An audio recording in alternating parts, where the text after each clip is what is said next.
It's the 7th of April 1945, and Klaus Han from the infamous Sonderkommando Elbe is hunting for a B-17 to bring it down in the most brutal fashion by ramming the enemy. It's his very first mission, and he's already lost his squadron shortly after takeoff, and it's about to get even worse. He's met head-on by a flight of P-51 Mustangs. The aircraft tear past and turn back to hunt the lone 109. They sweep in from behind, unleashing a torrent of 50 cal bullets. Han turns to evade as the Mustangs swarm all over him. As the Bf-109s were meant to be lost in the operation, the aircraft given to the Sonderkommando Elbe are not in top condition, and they only have minimal ammunition. Han's plane is especially slow, and he's no idea why. The only option he has is to try and desperately evade, but he just can't shake the Americans from his tail. Outgunned and undertrained, Han and his aircraft are peppered with enemy fire. The plane is torn apart piece by piece by the enemy machine guns, while Han tries everything to shake the planes from his tail, but it's no use. A barrage rips through the cockpit, striking him square on the arm, just under his shoulder. He doesn't even feel it, as he tries desperately to maneuver, and in the process discovers the throttle is unresponsive. But checking again, he realizes it's not the throttle. His entire arm is not moving. He has to bail. He rolls his Bf-109 over and prepares to jump. But as he does, his unresponsive arm falls limp against the canopy. Flying upside down, he dives away to try and bail safely, rapidly gaining speed as he falls from the heavens. Han looks up towards the ground, seeing his own limp arm against the glass. But suddenly, a gap appears in the clouds, revealing a sight that makes his skin crawl. It's a formation of B-17s right underneath him, the bombers he so despises. His fury gives him strength, and he retakes the controls and dives to the attack. His eyes lock on a B-17 in the very center of the formation. His life flashes before his eyes, and he contemplates how he got to this point. How at the age of 17 years old, he saw streams of bomber formations dropping thousands of tons of ordnance upon his home city. Die Folgen der Bombardierungen, insbesondere tote Frauen, tote Kinder und tote ältere Menschen, haben starke Emotionen ausgelöst. Ich fühlte, dass ich etwas tun musste. That something was to sign up with Sonderkommando Elbe.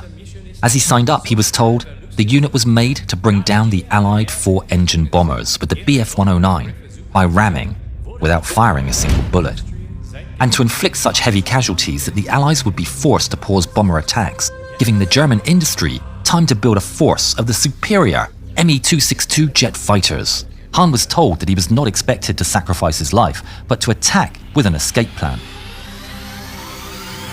Klaus breathes what he thinks is his last breath. His Bf-109 speeds up towards the chosen target. He hits right on the tail, and the tail gunner gets thrown back into the waist gunner area. The B-17 is rocked by the strike. In the cockpit, Bud Wentz radios his men. What happened? Everyone okay? We're all fine, but we just got hit by a fighter. Damage? We have a massive hole in the tail. The turret is gone. How the hell are we gonna land this thing? Vertical stabilizer is all torn up. We're shedding a lot of parts, Captain. Understood. Wentz realizes he needs to quickly get his fort under control to ensure he doesn't hit any other B-17s in the formation. But when he attempts to use the controls, he finds them completely dead. Elevator and rudder both do nothing. All he has is engine power. How the hell are we still flying? Below the formation, Klaus Han comes to his senses and finds himself in freefall. He snaps awake with no memory of having escaped his aircraft. Looking down, he realizes he's still very high and reminds himself to wait to pull his parachute until he's at a safe height. Ich bin am Leben, trotz der geringen Überlebenschancen. Ich habe einen Bomber gerammt. Ich war im freien Fall, bis mehr Sauerstoff verfügbar war. Ich zog den Fallschirm bei etwa 3000 Fuß. The parachute blossoms, and under the stress of his slowing descent, he drifts out of consciousness. Back in the B-17, Wentz desperately tries to keep his B-17 in the air. No rudder or elevator gives them almost no ability to maneuver. But he isn't about to give up. We're barely stable. I can't hold formation. We're turning back. Be prepared to jump. He knows if he's not careful, he'll hit another plane in the formation, but he only has one more way of control remaining: the throttles. By differing the power on each wing, he manages to get the wounded plane to turn slightly left and right. Red leader, this is Red 4. Took heavy damage leaving the box. Do you copy? Roger that, Red 4. Take care. Red leader out. But it's no walk in the park. It requires incredible skill. Wentz is focused on the controls as his co-pilot scans the air around them, calling out for nearby planes. Wentz, watch out! Pull up! Pull up! I can't! I don't have an elevator!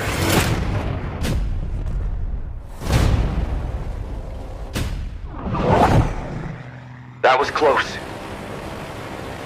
He manages to carefully extricate himself out of the formation. They get clear from the planes, but now the bigger problem is altitude. With no pitch control, the only thing he can do to control his altitude is change his speed and wait for the aircraft to naturally rise and fall. In an incredible display of airmanship, Wentz and his co-pilot manage to make big, ugly turns and point the crippled B-17 back towards Allied lines, searching desperately for somewhere to land. Do you see anything? Over there. It's an airfield. Is that ours? I have no idea. Do you think we can look for another one? Wentz thinks. The aircraft shudders. No, this one will have to do. The crew know they're still over Germany. A runway here could be in enemy hands as the front lines are moving so quickly. And the runway they've chosen is much shorter than the base in the UK. But it will have to do. Mixture control, auto-rich, hydraulic pressure. They're dangerously low. No room to bail out if anything goes wrong. Altitude 300, 250. He's only going to get one shot at this. Engine set to 2100. The barely flying bomber comes in, right down the middle of the runway. Altitude 200, 150. Landing gear down. Not yet. Wait. 100. Landing gear now? Wait. Now. Gears, down left. Wentz deploys the landing gear as late as possible to avoid disturbing the balance. And moments later, wheels land. Wentz cuts out the throttle and hits the brakes. The aircraft rolls down the runway as relief washes over the crew. They taxi off the runway, glad to be alive, but unaware if they're prisoners of war or not.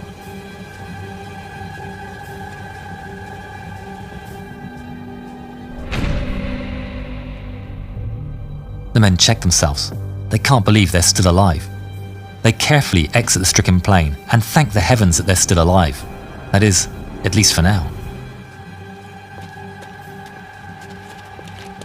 The airfield appears completely deserted, but then an American infantryman emerges from one of the buildings. You aren't supposed to land here. I don't have any choice. Look at the back of the airplane. The soldier explains that they've landed practically on the front lines, and the Americans are planning on moving out. Wentz and his co-pilot glance at one another, not knowing what to do next. Look, what's that over there? The men are amazed.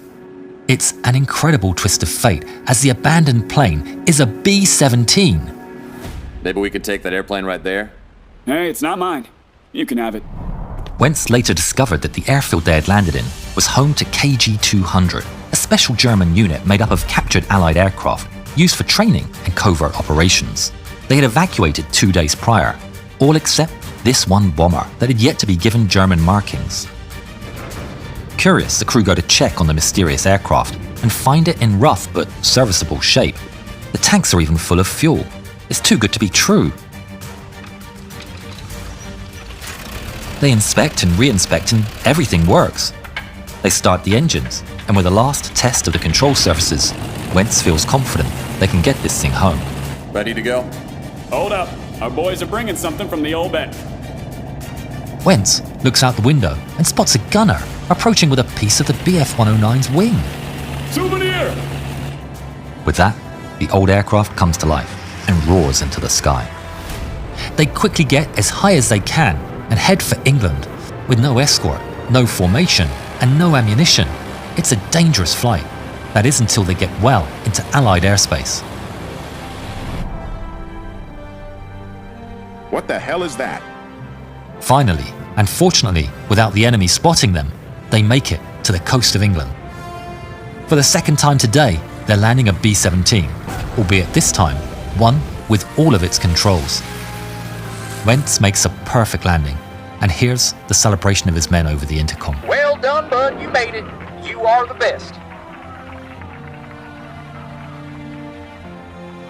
I seem to remember we gave you a brand new plane. Well, that one is down in Germany somewhere. Klaus Han was picked up from the German countryside and brought to a hospital at Münster. His arm had to be amputated, but he lived to tell the tale. Ich kann nicht sagen, warum ich trotzdem gerammt habe. Vielleicht Verzweiflung. Ich werde nicht behaupten, dass es Mut war. Ich hatte es bis hierhin geschafft, dachte ich. Also kann ich auch das Rammen überstehen. In the end, the desperate attacks of the Sonderkommando Alba were pointless. Germany capitulated just 1 month later. With just 150 pilots, they never had a chance to make a dent on Allied bomber formations. Allied High Command never even realized that they were under coordinated ramming attack until documents detailing the efforts were discovered after the war. After the attack, Wentz's crew was relieved of duties. That would be their last mission. They all returned home, and Wentz got to marry his sweetheart as soon as he returned back home. For decades, Wentz had no idea that the ramming had been intentional. He learned about it 50 जी दोस्तों, आपका इस video के बारे में क्या ख्याल है? Comment section में ज़रूर बताइएगा। मिलते हैं नेक्स्ट वीडियो में।